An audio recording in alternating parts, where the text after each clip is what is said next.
What's up, guys? It's your girl Dawn Shay here, and welcome back to my channel. If you're new here, welcome. Today I'm doing a special Black History Month roundup. I'm going to be showing you guys some gems in Brooklyn, New York, some Black History gems because we are making Black History. So today my first stop is Woodstack Ivy, and it's a Black business here in Brooklyn. It's a sneaker store, and I think that's all you guys need to know right now. So let's just get into the video. Alright, so I am here at Woodstack Ivy with Tony, the owner, and he's going to tell us a little bit about the store. What's going on, Dasha? How are you? I'm good. Are you good? Yeah. Alright. So what was your inspiration to open Woodstack Ivy? We know you have Woodstack, which is a very popular store here in Brooklyn. You can get dope sneakers, dope clothing, which he'll tell you about that, but what was your inspiration to open the Ivy store? Hopefully you can tell about that too, because you frequent us enough. It's all good. So me and my partners, it's 4 of us in total. We started Woodstack back in 2011. All right, so we're going into almost 10 years now. Nice.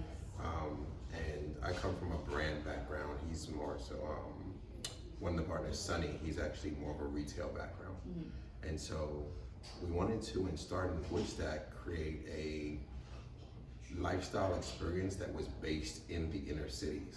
You know, we saw a tendency to see a lot of the more elevated stores with the good service relocate to downtown or Soho or Midtown.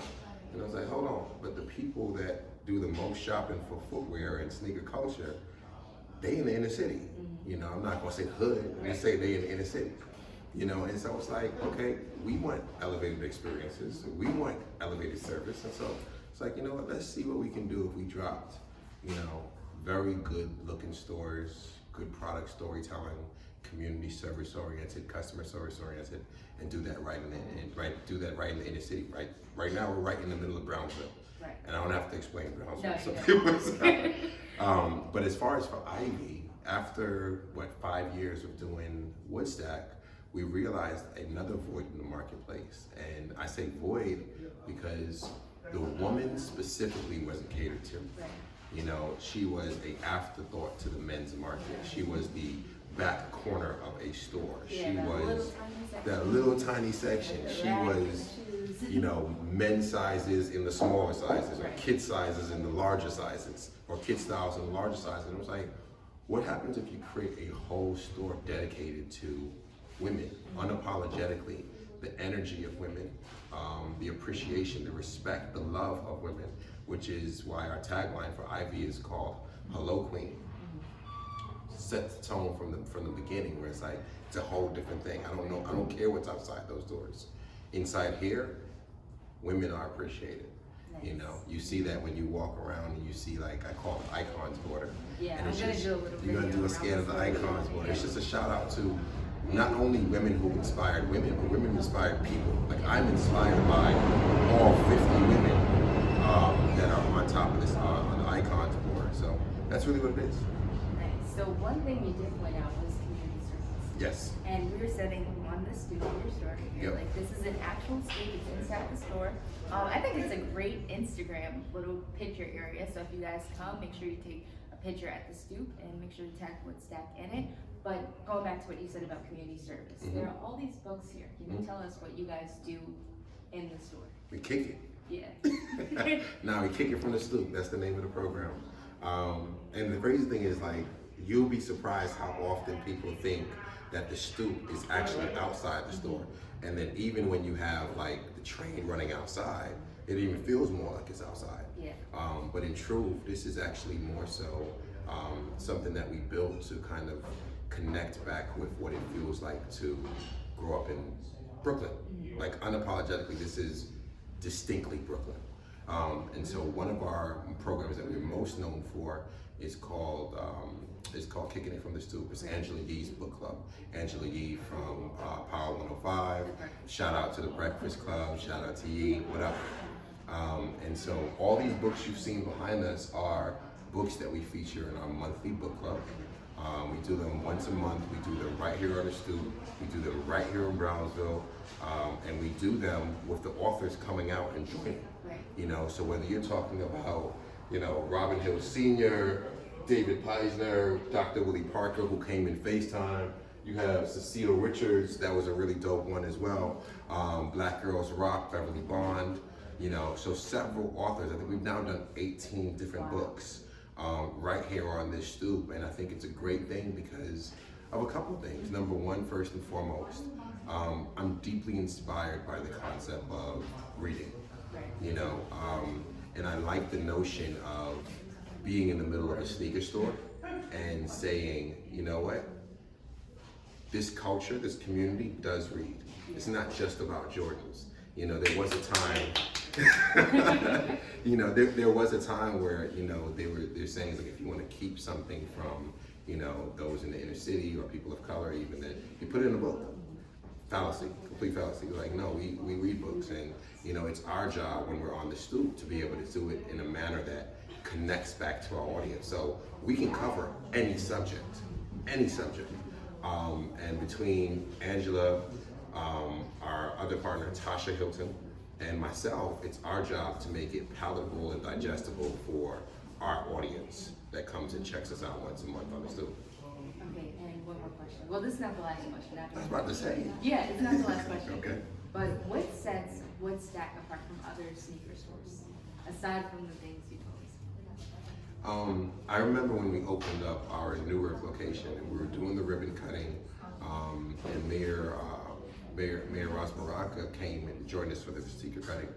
And as I did the opening talk, so to speak, I left there saying a sneaker store is a sneaker store until it's not.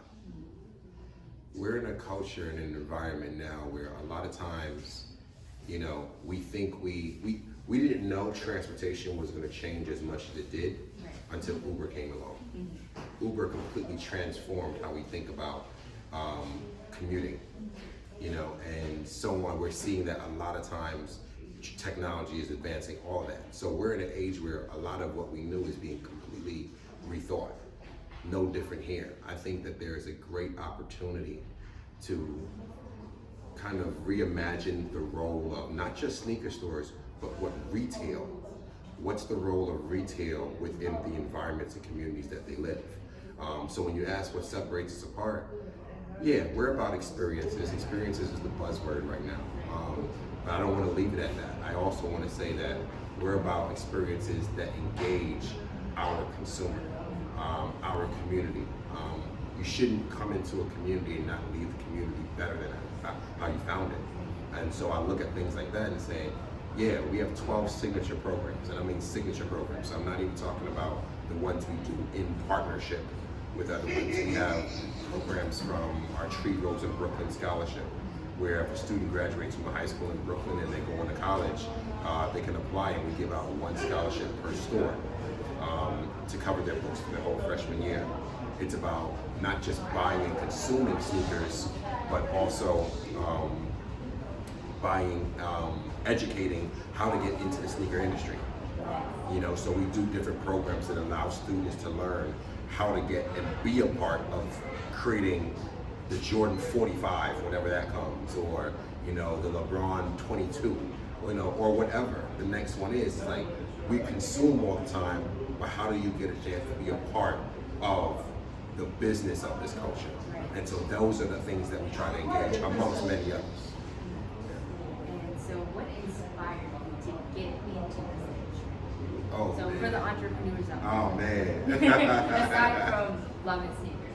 Nah, so I love sneakers. You know, I've been in this now for about 20 years. Wow. You know, I started originally with Coca-Cola. Then I went to go work with Puffy at Sean John. That was a great ride. You know, so that whole Sean John experience, a brief stint at Fat Farm, 7 years at Nike, that really honed my craft specific to footwear. And then started going into my own entrepreneurial endeavors.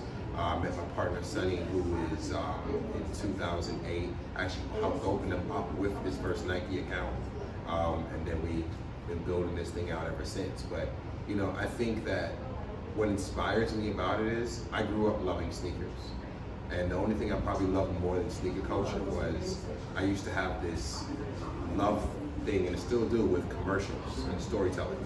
And Nike's always made the best stories, the best commercials. And so for me, it was like I knew I wanted to work with Nike, and then being able to now take that and tell stories in retail. And like I said, reimagine the role of retail in communities. I think that's the evolution of what's to come next. Right, that was like a full circle moment. Oh, absolutely. I used to be the kid that used to line up. I used to be the kid that used to shop the stores and, you know, hound my mother for. Then it was like $120 was an expensive shoe. Now you got $220, you know, but I couldn't get the $120 sneaker unless I was buying it myself. You know, my cap was like $85, you know. That's okay, you know. now we good. Now we good now. We good now. So, but I'm just thrilled at the opportunity to have more of us and more people in this community being a part of that.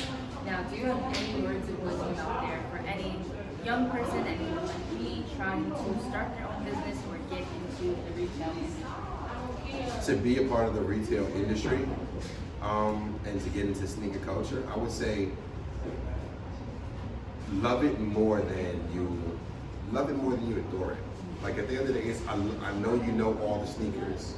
I know you know the names of the sneakers, whatever, but understand the proper name for the inside of the shoe, the outsole, the midsole, the details of the shoe, the details of fashion, the details of style. Learn your numbers. Learn your numbers. So that's learning retail math, understanding what goes into it, elements of design. You know the people who are deep in it. There's a program called Pencil. Shout out to Dwayne Edwards. And he's created an excellent program for young adults and students to learn sneaker design. And he's been a part of many of the sneaker companies and the sneakers that we love and collect ourselves. Okay, now this is my last question. The last one, okay. Yes, we're ending this, sadly. But what does Black history mean to you? Black history to me is world history. It's world history. Granted, I can easily say it's February and it's a special moment or whatever, but you know, I think it's important for people to. The only platform that I hold in as regard as education is representation. And people need to be able to see themselves in others. People need to see themselves in premium. They need to see themselves in luxury. They need to see themselves in affluent. They need to see themselves in healthy. And too oftentimes, people of color, namely Black culture, has not seen ourselves, particularly through media and ownership.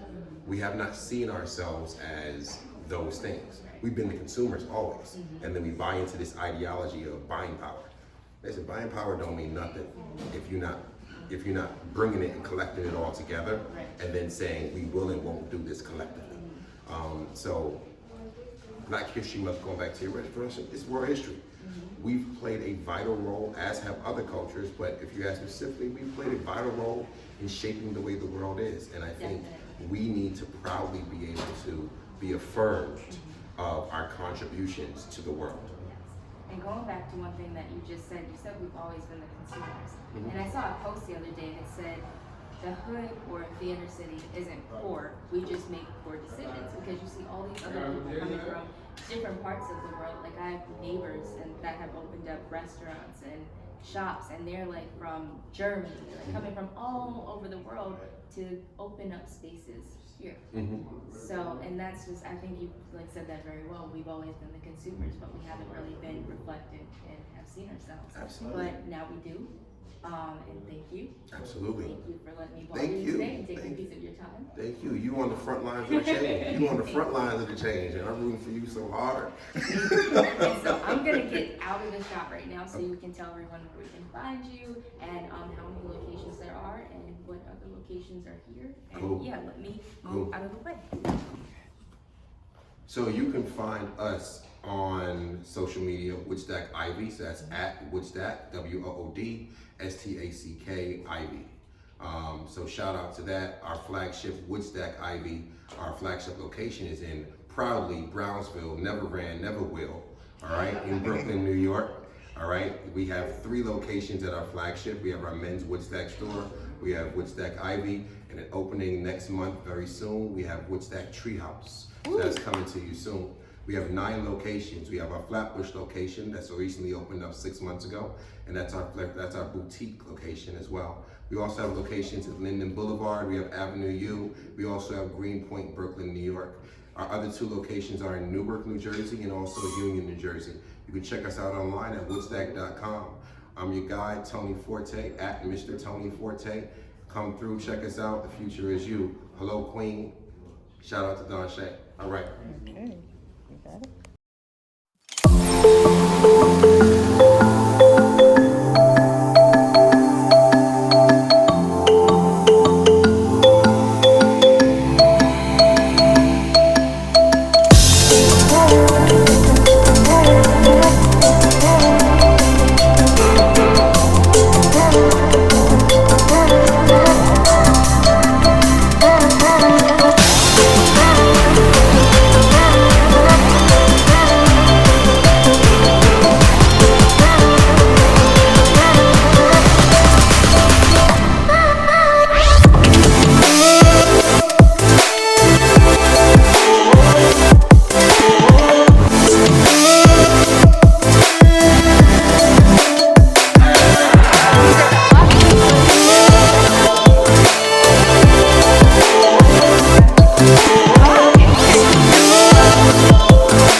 If you are still watching this, that means you have made it to the end of this video. Thank you so much for watching. Don't forget to like, subscribe, comment, and hit that notification bell if you want to get notified every time I post a new video. Happy Black History Month.